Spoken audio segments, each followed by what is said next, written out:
africaine chez vous. Aujourd'hui, nous avons l'opportunité de parler, de vous accompagner, surtout de vous sensibiliser par rapport à la discrimination liée aux personnes vivant avec le VIH et SIDA. Voilà pourquoi aujourd'hui, nous avons cette opportunité d'être avec la Fondation Femmes Plus, où on va juste essayer d'envoler, de parcourir le monde, pourquoi pas la Terre, partant de la découverte de certaines réalités liées aux personnes vivant avec le VIH. Et pour y faire, je ne vais pas je rester pour vous.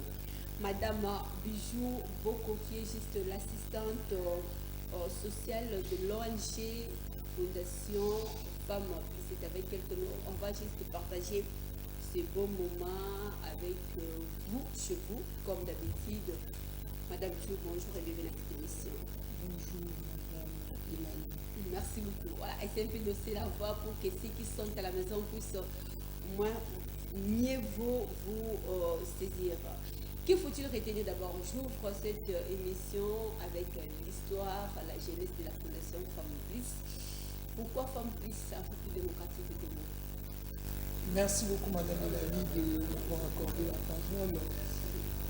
Comme je l'ai présenté, je suis Madame Bijou Boko.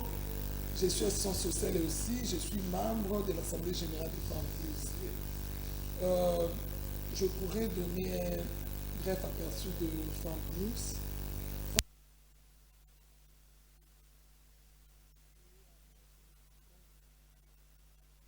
Femmes Plus historique, il y avait des dames.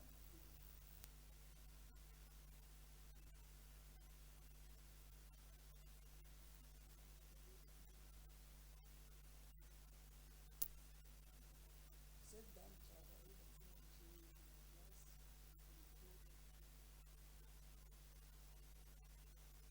de là.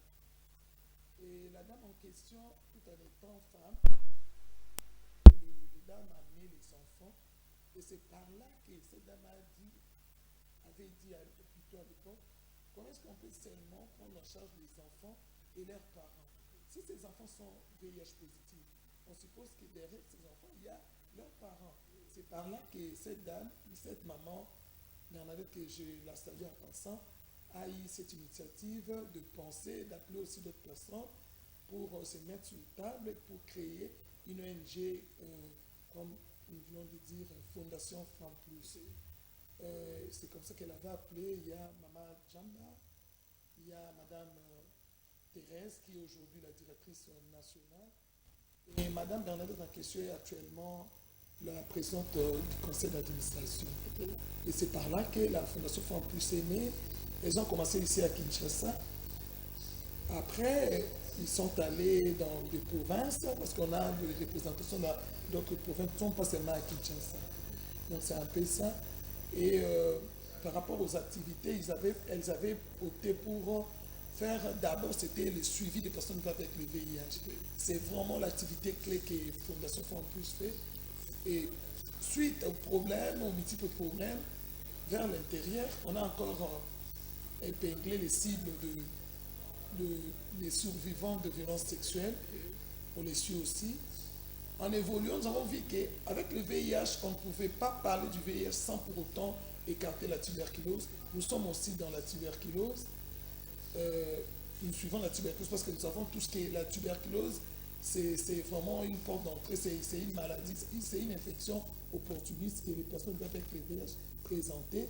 Donc on ne pouvait pas rester silencieux sans pour autant se focaliser aussi vers la tuberculose. Et aujourd'hui, nous sommes aussi dans la santé communautaire, plus avec les liens avec la malaria, dans la province de Maniema. Il y a des gens qui les font. Donc il y a la Fondation Femmes Plus qui fait le suivi communautaire par rapport à la malaria. Donc c'est un peu ça. Votre aperçu. On a eu beaucoup de fonds. On va y arriver, mais tellement que nous parlons de la discrimination des personnes vivant avec le VIH. Mais ce qui m'étique beaucoup plus ici, c'est juste le nom de la Fondation Femmes Plus. C'est vrai que nous parlons de la discrimination, mais de votre côté aussi, ce n'est pas une manière aussi d'écarter les hommes parce que vous avez mis beaucoup plus l'accent aux femmes qu'aux hommes. C'est Merci, une madame. question de curiosité. Bon, en fait, Femme Plus, comme je venais d'expliquer, au départ, c'était d'abord l'idée, c'était les femmes. Ok. C'était les femmes, pourquoi? Parce qu'on avait dit c'était les mamans qui amenaient leurs bébés séropositifs. Et ces mamans-là étaient discriminées déjà à l'époque. Le fait de porter un bébé séropositif, les hommes stigmatisaient ces mamans-là à l'époque. Mais cela n'avait pas exclu. On avait dit on ne peut pas parler d'une femme sans pour autant parler des hommes. Voilà. Et à Femme Plus, on n'a pas seulement de femmes, on a aussi fait appel aux hommes. Parce que quand on a une maman séropositive, on dit que cette maman a été en contact avec un homme. C'est comme ça qu'on recrutait. Aujourd'hui, on a des hommes à Femme Plus. Donc, on ne s'est pas changé Femme Plus parce que le départ, c'était d'abord les femmes. Mais on a dit qu'on ne peut pas parler d'une femme sans pour autant parler des hommes. Voilà ça. Le 1er décembre, nous le savons bien que le monde entier célèbre la journée internationale des personnes vivant avec le VIH. Mais aujourd'hui, on n'est plus au mois de décembre, nous sommes déjà au mois de février. Qu'est-ce qui vous a poussé, motivé de pouvoir sensibiliser la population congolaise, surtout pendant cette période où plusieurs personnes ignorent ou plusieurs personnes ont tourné déjà la page parce que ce n'est plus au mois de décembre? Bon, nous disons que le VIH c'est permanent. Nous vivons avec le VIH. Si nous disons le 1er décembre, nous célébrons le mois de. Nous célébrons le VIH. Mais nous sommes là avec le VIH. C'est permanent. Parce que ça, c'est juste un jour. Mais la vie continue. La vie continue. Nous voyons la discrimination, ce n'est pas seulement le 1er décembre. Raison pour laquelle nous, Femmes Plus, nous sommes ONG où nous faisons nos activités des routines. C'est chaque jour qu'on fait les suivis, c'est chaque jour qu'on reçoit des problèmes. C'est chaque jour que nous, dans la vie quotidienne, nous remarquons que, comme je peux dire, au début, là, vers les années 94, quand on avait commencé, Femmes Plus, c'était dur. C'était dur. Dans nos murs même de nos bureaux, les gens ne touchaient pas. Moi, je me souviens à l'époque, j'étais encore célibataire et il y avait les gens qui me prêtaient du doigt pour me dire que cette fille, elle est jeune. Pourquoi est-ce qu'elle s'intéresse dans ces histoires de VIH? Elle ne va pas se marier. Vous voyez? Donc la stigmatisation a commencé à ces moments-là et nous avons remarqué, c'est comme ça qu'on avait dit, on va se lancer, on va pas se taire. Il faudrait qu'on dise tout haut qu'il y a la stigmatisation. Il y a la discrimination auprès de nos familles, auprès de la communauté, même au niveau des institutions. Dans le ministère, ainsi de suite, si on remarque que cette personne est vivant avec c'est une personne vivant avec le VIH, on les stigmatise, ainsi de suite. Nous sommes en train de vivre ça. C'est pourquoi nous ne disons pas qu'on ne va pas s'arrêter seulement au mois de décembre. Nous continuons, c'est pour la vie. Le VIH avait tendance de diminuer, mais au moment où nous parlons, comme il n'y a pas assez de financement sur le VIH, la flèche commence encore à remonter. Nous recommençons encore à constater les stigmatisations. On a des gens dont nous recevons dans notre ONG qui viennent se plaindre. On ne veut plus à la maison. Nous, le travail qu'on a fait pendant toutes ces trentaines d'années, c'était de réinsérer les gens qui ont été rejetés, qui ont été discriminés dans la société, les réinsérer dans leur famille. C'est ce qui a été fait. Mais aujourd'hui, ça recommence encore à nous rattraper. Raison pour laquelle on ne peut pas s'éteindre. Où se trouve la différence entre les deux? Parce que des fois, vous parlez de la discrimination, tantôt vous La parlez stigmatisation, si je peux dire, la stigmatisation, je donne un exemple concret parce que c'est la communauté.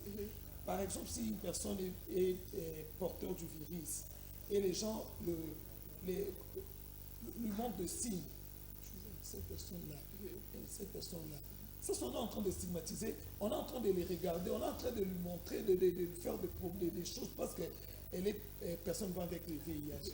Mais par rapport à la discrimination, le droit d'une personne vivant avec le VIH, s'il n'arrive pas à avoir ses droits, ça c'est de l'injustice. Je donne un exemple. La loi portant protection du VIH dit une personne vivant avec le VIH a le droit de se marier, par exemple. Si vous ne le permettez pas de se marier, c'est une discrimination. Se marier avec qui, Madame Bijou? Oui. Entre eux ou bien? Oui, la loi dit la personne vivant avec le VIH, c'est une personne à part entière. Elle a le droit de se marier avec toute personne qu'il veut. Mais il a les obligations d'annoncer, d'informer son statut sérologique à la personne avec qui il veut se marier. Croyez-vous que c'est facile? C'est passable. Arnaud, toi, tu vas accepter? Ça c'est fait. Arnaud l'a dit non. On a des cas concrets. Moi, on a, enfin plus, on a des couples qui se sont mariés, on a des couples discordants. La femme est séropositive, l'homme ne l'est pas, mais ils ont même des enfants. Ah Il y a bon? des exemples, oui. On ne peut pas citer parce qu'on est dans le plateau, on ne peut pas citer Non, les non, noms, non, mais ça ne sert ce à sont rien. des cas, ce sont des cas concrets, Madame Elali, je vous avoue, de part et d'autre. Femme, séropositif, homme, séronégatif, homme, séropositif, non, femme, séronégative. C'est une réalité. C'est vraiment une réalité. Donc si, par exemple, devant l'officier de l'état civil qui a... Je retourne un peu vers l'arrière. À un moment donné, si vous voulez vous marier, on demandait les examens pour quoi, relever un peu le cas de discrimination. Je viens, je ramène mes résultats auprès d'un pasteur ou quoi. Le pasteur dit non, on ne va pas vous bénir parce que vous êtes séropositif. Ça, c'est une discrimination parce que la loi ne le dit pas. Hein? Une personne vivant avec le VIH a les devoirs aussi, les obligations. Si c'est marié avec une personne qui n'a pas annoncé son statut... Il n'y a pas de complications parce que le mariage, ce n'est pas lié juste à une telle personne. C'est vrai que c'est pour la vie et la famille, ainsi de suite. Là, en famille, il n'y a pas de discrimination, il n'y a pas de complications, il y a des pareils couples. C'est ce que j'ai dit. Si la famille refuse, c'est ce qu'on appelle la discrimination. La famille va refuser comment au moment où il y a une loi qui les protège. C'est une personne à part entière. Il va se marier, s'il ne veut pas se contaminer, il ne va pas se contaminer. Il y a des couples discordants, n'est-ce pas, Madame Hilali? Il y en a. Ils ont eu aussi des enfants séronégatifs. Et alors, pourquoi les empêcher de ne pas se marier? Jour pour jour. Il y a des mariages. En fait, il y a des mariages pareils. Hein. Nous sommes là juste pour vous sensibiliser aussi, vous mobiliser par rapport à cette lutte de pouvoir mettre fin et de ne pas refuser aussi les personnes vivant avec le VIH dans les mariages. Donc, ils ont le droit comme toute autre personne. Alors, jour pour jour, 30 ans d'existence déjà de la Fondation Femmes Bliss. Quel regard, voilà, au mois de juillet, c'est vrai, nous tendons petit à petit vers le jour J, l'année de l'anniversaire en fait. Mais quel regard portez-vous partant de personnes vivant avec le VIH autrefois et aujourd'hui? Je vous avoue, Madame Elali, il y a une très grande amélioration. Je pense que je venais tantôt de dire, moi j'ai commencé à faire plus en 2000. Donc 6 ans après. 6 ans après. J'ai 24 ans d'existence, j'ai 24 ans d'expérience sur le terrain. En tout cas, il y a une très grande amélioration. Moi, j'ai connu des mamans à l'époque, quand moi j'ai commencé à faire plus, qui me disaient, maman Bijou, j'ai beaucoup de regrets. Peut-être que si Dieu permettra ce qui regarde un peu cette émission, il va dire à la maison, non, cette dame qu'elle soit bénie. Moi, je leur disais, c'est parce qu'à l'époque, il n'y avait pas encore les ARV. Nous, on conseillait seulement, il y avait des pratiques qu'on conseillait aux personnes vivant avec le VIH. Voilà, il ne faut pas peut-être avoir des relations sexuelles exagérées, il faut toujours avoir ça. Il y avait même les orientations qu'on donnait par rapport à l'alimentation et tout. Moi, je connais plus de 30 de mamans, je l'ai connu en 2000, s'il vous plaît. Ils sont là aujourd'hui, des mémés, ils sont là, leurs enfants se sont mariés, et ainsi de suite. Il y a une très grande évolution. Vers les années 2010, moi personnellement j'étais là, non, vers 2005, on ne restait pas tranquille. C'est chaque fois qu'on nous appelait, maman, venez ici, il y a un cas, il faut amener à l'hôpital, il y a un cas de décès, ainsi de suite. Non. À la venue des ARV, au début c'était aussi difficile pour qu'ils puissent un peu s'améliorer avec les produits, mais aujourd'hui non. Il y a une très grande évolution. Une très grande évolution sur le VIH, mais la discrimination y est toujours, la stigmatisation existe. Qu'est-ce qui sont à la base de tout ça là? Peut-être la manque d'information. C'est qu'on pourrait faire, nous les acteurs de la communauté, les acteurs communautaires, les acteurs de la société civile, nous ne devons pas se taire pour la sensibilisation, surtout pour la discrimination et la stigmatisation. Il y a d'autres personnes aujourd'hui là, parce que si nous parcourons 30 ans, il y a certaines personnes qui ne sont plus en vie, Il y a ceux qui sont nés, les enfants qui ont né en 2000, en 90, en 2024 ans, s'ils n'avaient pas cette information. Parce qu'aujourd'hui, il y a aussi d'autres personnes qui ne savent même pas le monde des contaminations, le monde des préventions du VIH et de la tuberculose. Hein. Les gens ont peur. Hein, parce que peut-être qu'il y a l'information, mais ils ne sont pas vraiment. Même à la télé, moi je vois de moins en moins les émissions sur le VIH, sur la discrimination et l'assimilation. C'est important parce que la porte même plutôt d'entrée du VIH, l'assimilation. Quand vous stigmatisez quelqu'un, c'est ce qui fait que la personne soit révoltée. Il dit, ok, comme cette dame est en train de me stigmatiser, moi je ferai en sorte, parce que ça ce sont des histoires de vécu, je ferai en sorte que je fasse. Moi j'ai beaucoup d'histoires parce que le temps nous est vraiment réparti. Il y a même, moi je connaissais, j'ai suivi un couple où le mari, donc la dame est venue avec ses enfants, le mari de la femme était séropositif, elle avait caché à son mari. Et le mari, quand il avait su que sa femme était séropositive, et le mari a fait en sorte qu'il puisse qu'il puisse violer la fille de son épouse. Donc la vengeance. Donc moi j'ai dit qu'on devait vraiment mettre un point sur le focus stigmatisation, discrimination.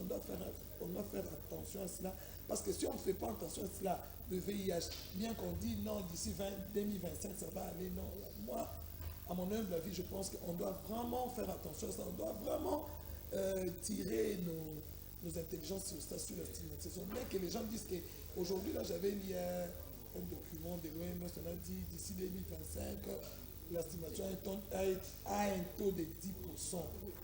Même 10%, c'est beaucoup, non? Quand il y a 10% de la population qui sont stigmatisés, c'est quand même énorme.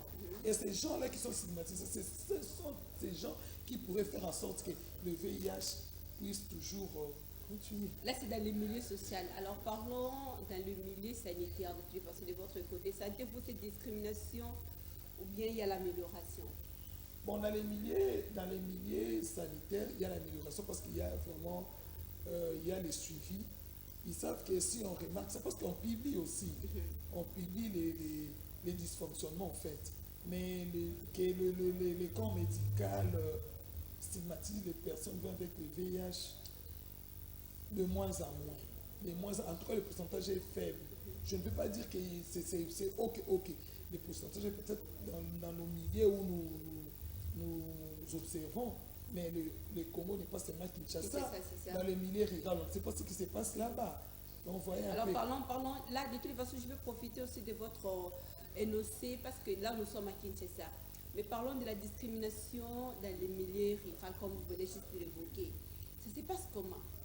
Dans les milieux ruraux, par exemple, là où il y a des corps médicaux qui ne sont pas formés, qu'est-ce qu'on va avoir comme résultat? Si ce n'est que la stigmatisation. Même moi, là, moi que je vous parle maintenant, là, au début, peut-être que c'était un travail du cœur que j'avais aimé, mais il y a d'autres personnes que si vous allez à la maison pour faire les soins à domicile, il est en train de trembler. Dans les milieux ruraux, s'il y a dans les centres-villes où il y a des personnels formés, moi je pense qu'il y a quand même des conditions sont bonnes.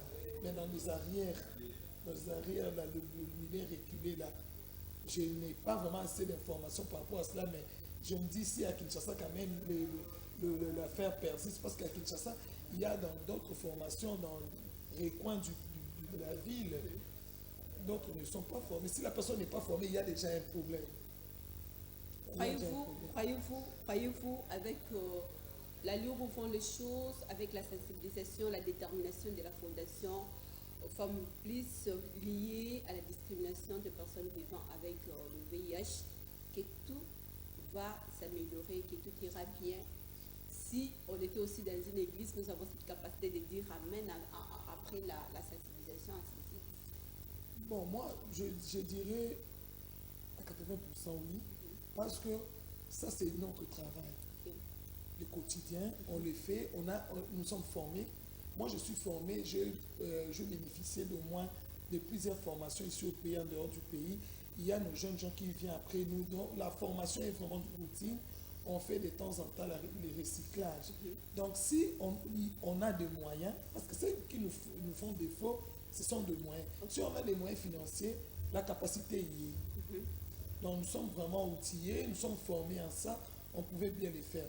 je tiens aussi à signaler la stigmatisation là, entre dans les structures des personnes vivant avec le VIH. Nous remarquons encore qu'entre eux, c'est stigmatisé. Vous pouvez comprendre ça. Donc, nous, dans notre milieu, à Fondation Phobie, on a aussi des personnes vivant avec le VIH. On a des personnes formées. Si on a des moyens, vraiment, nous sommes prêts à le faire. À sensibiliser même dans les églises, parce qu'on le faisait. Mais ça demande des moyens. Vous allez déplacer les gens sans pour autant leur donner. Nous, à notre époque, on faisait les bénévoles. Aujourd'hui, ça n'existe plus. Aujourd'hui, avec les jeunes gens, avec la situation du pays, le bénévolat, là, les gens ne comprennent. Moi, j'ai accepté de faire le bénévolat parce que je me disais, je dois aussi lutter parce que je vis ma famille.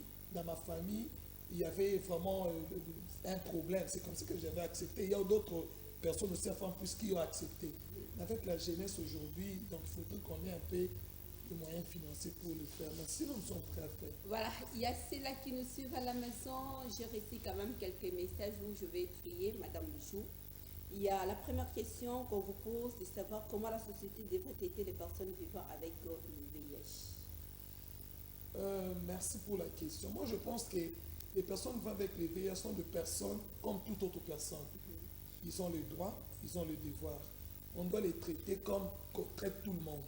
Parce que le VIH ne se transmet pas du coup comme ça, tu es avec la personne avec le VIH, ça se transmet. Non. Il y a des voies de transmission, si je peux les citer vite, vite. Il y a la voie sanguine. Si on vous transfuse des sangs non testés, vous avez les risques de contracter le VIH. Là, les sangs, c'est les contacts avec les sangs. Il y a la voie sexuelle. Si vous vous protégez, pour pouvoir aussi contracter le VIH, c'est plus la voie de la mère à l'enfant. Mais traitons-les comme toute autre personne. Ce sont nos frères. C'est une maladie comme toute autre maladie. Donc, il n'y a pas une contrainte pour rester ou vivre avec les personnes avec le VIH. La discrimination est beaucoup plus liée dans les familles parce que certaines personnes sont vraiment victimes de ça. Quel conseil Madame Bichou peut vous donner juste à certaines familles qui vous suivent en série? Ok, merci. Moi, je dirais à toute la communauté congolaise, si je peux dire ça, d'une manière générale à Kinshasa, d'une manière particulière, nous ne pouvons pas discriminer nos membres de famille pour le VIH. Nous ne pouvons pas. Accompagnons-les. Si vous voyez la personne est arrivée peut-être dans le troisième phase de la maladie, appelez-nous, contactez peut-être la chaîne, parce qu'on va laisser nos coordonnées ici chez Madame Hilali. Contactez même les structures sanitaires. Aujourd'hui, le VIH n'est plus l'affaire des femmes plus ou de qui que ce soit. C'est l'affaire du pays. Allez amener votre personne qui est malade à l'hôpital ou dans des centres de prise en charge psychologique. Ne les rejetez pas, ne les discriminez pas. C'est votre frère, c'est votre, je ne sais pas, sœur ou quoi de l'église ou à la maison. Ne les discriminez pas. Parce que si vous les discriminez, le VIH, nous sommes en train de lutter pour que le VIH parte. Mais si vous les discriminez, sachez-le bien que le VIH ne va pas nous quitter. Parce que cette personne qui est discriminée, il devient de plus en plus colérique, il devient de plus en plus... il va dire plutôt, moi je vais venger. Peut-être qu'il va venger contre qui?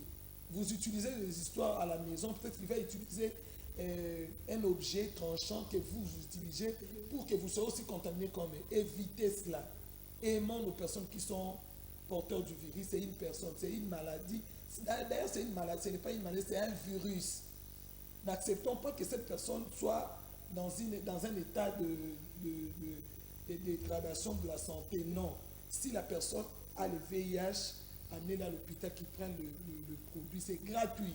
Il va vivre autant d'années. Si c'est un jeune ou une jeune, elle va se marier ou il va se marier, il aura des enfants, il va travailler, il n'y a pas de contrainte. Monsieur Jérôme depuis Matete, lui ne partage pas votre avis de pouvoir se marier avec une personne vivant avec le VIH. Monsieur Jérôme, ça c'est votre point de vue qui n'engage que vous. Mais au moment où moi je parle par rapport à la loi. Cette loi a été votée au niveau du Parlement parce qu'ils ont fait aussi des études pour accepter, pour dire qu'une personne avec le VIH a le droit de se marier, a le droit d'avoir des enfants, mais je précise une chose, a l'obligation d'informer à la personne avec qui il va se marier. Je donne un exemple. Toi, tu as un fiancé ou une fiancée. Si cette personne, peut-être tu as eu des échos que la personne était positivement, il était PVVIH, et tu as des évidences, tu vas acquiser cette personne, on va l'arrêter. Elle va faire la prison. Mais la personne, si vous vous contactez avec la moindre de choses ou le préalable, il faut aller se faire dépister. Il ne faut pas aller trop vite en besogne. Allez vous faire dépister. Si la personne est positive, par exemple la femme ou l'homme, si vous voyez que non, moi je ne vais pas me marier avec une personne qui va avec le VIH, ça c'est votre point de vue.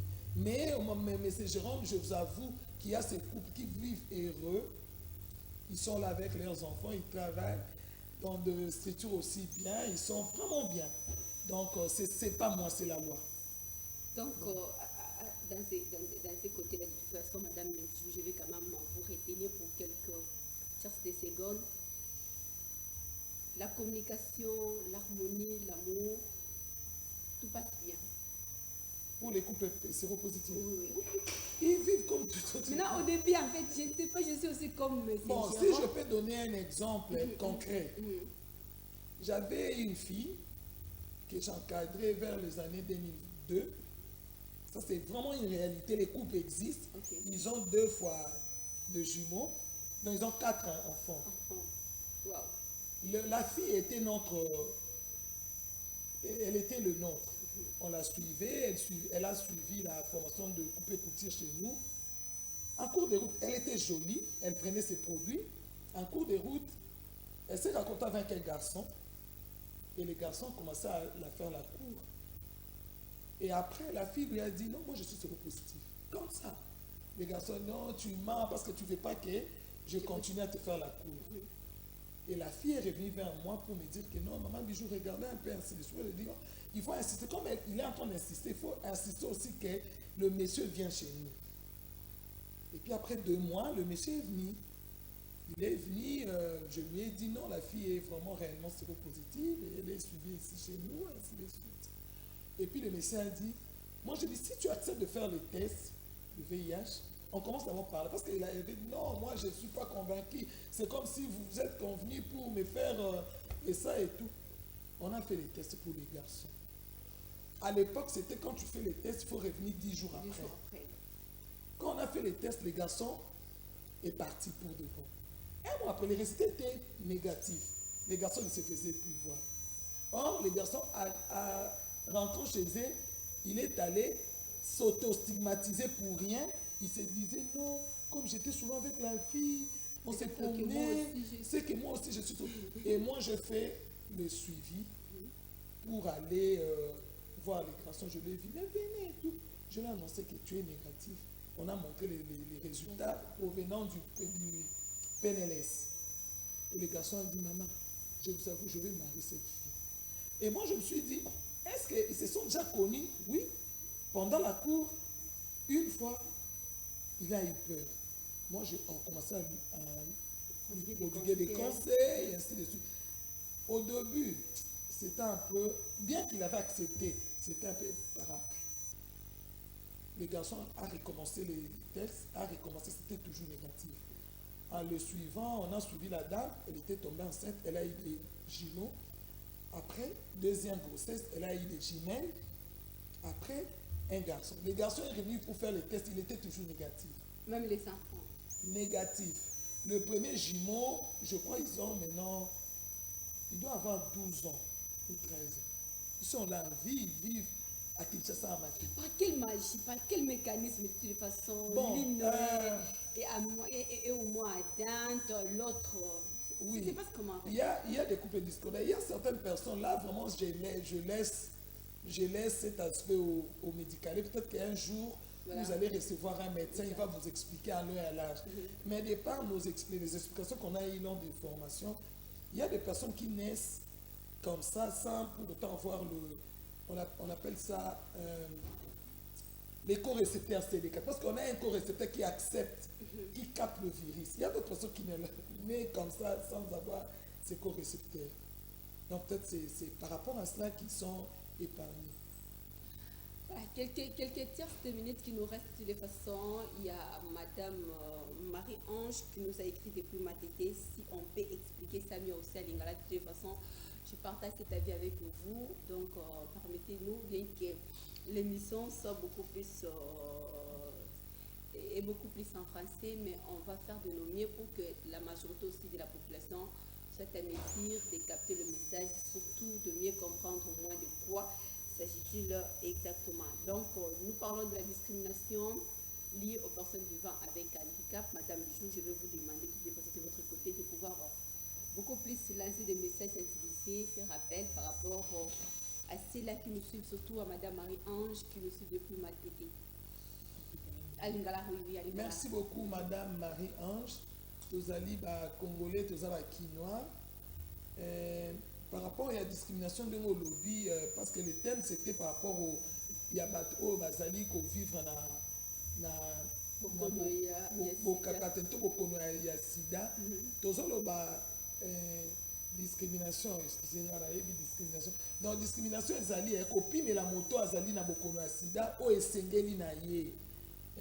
Lokola nini neti moto aza bokono sida esengeli azwa kisi yo lobi okopesa ye kisi te po aza na bokono sida ezali mabe pourtant oyo ozoboya kopesa ye kisi na makanisi na ye akokoma na bakanda na makanisi na ye akokoma na makanisi ya mabe ya koloba keloko anga nazwaka yango esengeli nga mpe natambusa yango mpo bato mpe ebele bazwa yango nde yango wana tozoloba na monoko ya français discrimination opine na moto eloko esengeli ya zwa yango napesaki nani exemple ya koloba kisi mais ezali na makambo ebele oyo moto lokola neti libala nde baninga mosusu bauti koloba moto aza na bokono ya VIH esengeli na ya bala nde mibeko ya mboka elobi yo soki olobi akobala te elakisi moto wana bopimeli ye libala yango nde toloba nani tozotanga lelo par rapport au tozoloba oyo ya bilembo stigmatisation basigne yo moto wana yo oyebi ke to bayebisa yo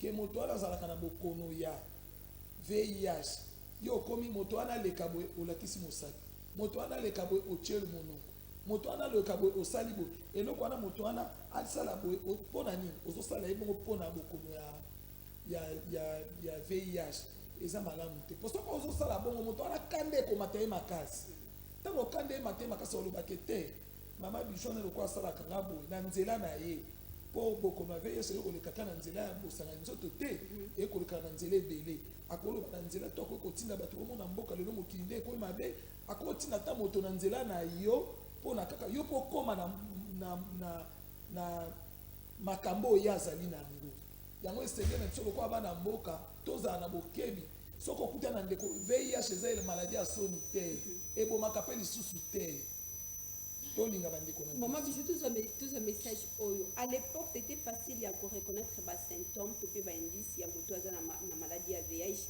Mais aujourd'hui, il y a des produits, il y a non seulement ça, vitamine, en fait, il y a comme vitamine. Avec qui c'est vitamine, c'est difficile à connaître que moto a na maladie à VIH. Comment reconnaître exactement moto eza porteur ya VIH actuellement? Voilà, c'est ça. C'est qui moke mama na ntango oyo tozali lelo mpo oyeba moto aza na bokono ya VIH na kotala ye boye eza mwa pasi biso toya baacteur ya santé. Moi je peux dire de par mon expérience en tout cas si je regarde une personne je suis avec elle j'ai au moins 60% des chances on a dit que non bon orienté vers ça ça pourrait donner le résultat positif. Pourquoi? Parce que c'est ça mon travail. Je suis toujours avec eux. Je connais au moins des signes, même si la personne prend les produits. Mais pour la bateau, parce que pour les moto azana bokono, ake dossier c'est l'examen. Eza na examen ta biso pe na koko kanisa mais na koloba na suspecté mais pour na loba ke ya solo ana bokono wana examen. Examen fait. En fait, quand ça va indice, Elvis a soulevé malgré qu'il nous a pas dit na commune nini. Alors à l'époque, il faut monter les caliboumo, ma kwanza, kokonda, mais Nicolo yo, indice wana et la pas trop sur terrain. Vrai ou faux, Madame Bijou? vrai eza lisusu mpenza te eza susu mpenza te mpona nini nde nalobaki na ebandela émission madame Elali qu'il y a une très grande évolution hein? Ata na communauté na baéglise banini toyebisaka bato lolonge nini okoki kozala soki oza kolia nango malamu to mpe mingi bakomi lelo maki osalisela examen liboso ezalaka te ozovivre nango oyebi te ntango nini bokomi wana ekotaki yo na nzoto vivre nango après obandi komona badiare après obandi komona mais lelo oyo soki okosala examen lelo bamoni nango lelo babati opesa okisi lelo mais liboso ezalaki fo batala nano bibundela nzoto ekomeli wapi ebandeli wapi ainsi de suite eleve azotala nzoto ezolinga mais lelo osito bayebi aussitôt bandikisi baomona diare ndeni makwanzeni na ndeni batupi baokonda te makwanze okonda te c'était lié par rapport à stress à l'époque oui parce que les gens avaient peur soki amoni mwa likwanza akomi kose faire ye moko akomi kostigmatiser pour rien loko nasali diare nasali zona c'est une maladie fièvre eza maladie diare eza maladie c'est vrai que eza bilembo biso tobandaki kokanisa à l'époque mais eza maladie bato bande kobanga soki amoni kabo amikoteli ndako bato biso bakufa bato baloba taxe ya kufa na sida te abangi ka po asali bilembo wana akoti ndako akomi kosala badiare il faut zaka sida akufi le mosu ezalaka mpe yango te mais lelo les gens ont compris quand même so na la diare nanga lelo eleki lobi nake hôpital déjà lelo okoma na hôpital basi bainstruisa bato surtout le corps médical basala formation kolobake l'état autorisa bango kosala moto examen au sali examen pour bango ba se protéger PNL liboso ezalaka te. Mais c'est Mike depuis Matete. Je vous salue depuis les gens de Matete. Ainsi de suite, vous êtes vraiment branchés à nous suivre. Est-ce que c'est possible d'annoncer à la famille que ma femme est négative et positive par rapport à VIH? Bon, la loi dit. Dans le domaine du mariage, hein, parce que awana posaye parce que fiancé naye o alinga bala bien moi si naye aza déjà atteint na VIH akoko no sango pa famille naye bien faut protéger. Ça dépend de lui. Ça dépend de lui. Soka lobby parce que les résultats individuels. Là moi ça que dans cet examen à sala qui est moko yo ko sali yo moko là babi na moi s'il faut partager les résultats ba bengi bino mi balé bo partager ba tuni bino boko sepela bolo ba résultat na nani. Ce qui mobile amoni qui n'a la confiance à maman nanga à supporter likamwana. Donc ça dépend de ces couples là. Bangomi balé batala. Sinon pourquoi?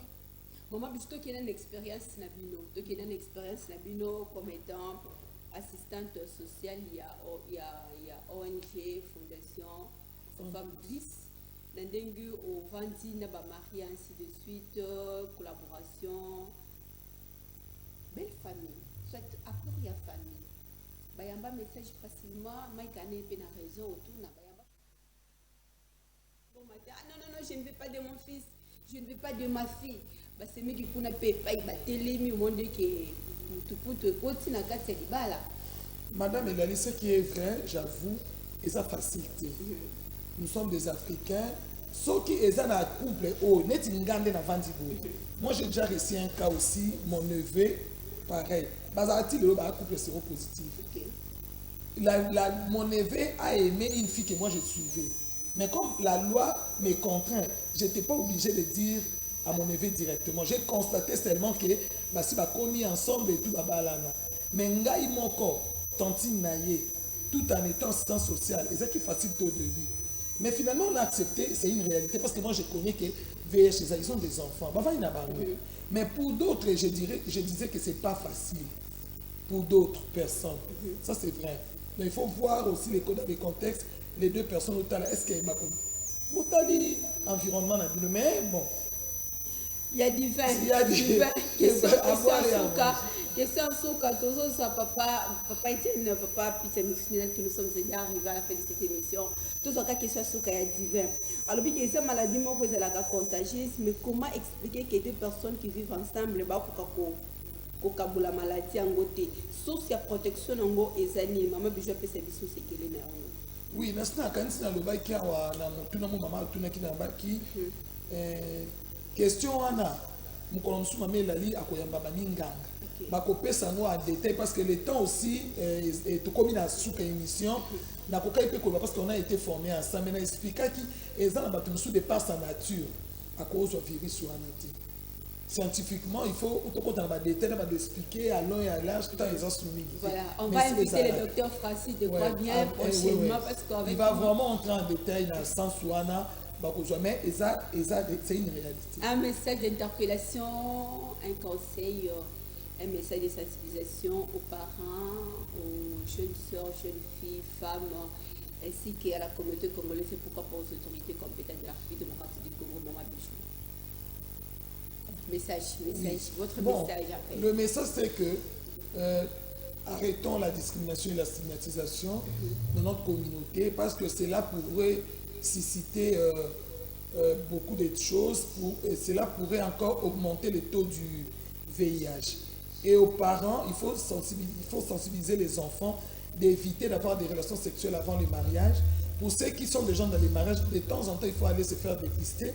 Si vous dépistez tôt, vous serez aussi informé tôt, vous aurez les produits. Le VIH n'est pas une maladie qui tue. Le VIH, c'est une maladie comme toute autre maladie. Si ça arrive dans notre famille, dans notre communauté, acceptons les personnes avec le VIH comme tel, parce que c'est une maladie. On est obligé de rester avec eux. Ça ne se contamine pas du coup comme ça, il y a des préalables. Il faut de temps en temps consulter ou aller dans des structures appropriées pour avoir des conseils, des informations sur le VIH pour éviter la stigmatisation et la discrimination. Merci beaucoup. Merci beaucoup, Madame Bijou. Nous sommes arrivés juste à la fin de cette émission. Aujourd'hui, on a eu l'opportunité de partager ces plateaux, surtout de décortiquer, de sensibiliser avec vous, partant de ces sujets sur la discrimination des personnes vivant avec le VIH. Pour la Fondation Femmes Plus, nous a beaucoup apporté la lumière partant de ce sujet. On se retrouve moi le mercredi à 15h30 pour la rediffusion de cette émission. Portez-vous bien pour le week-end chez vous.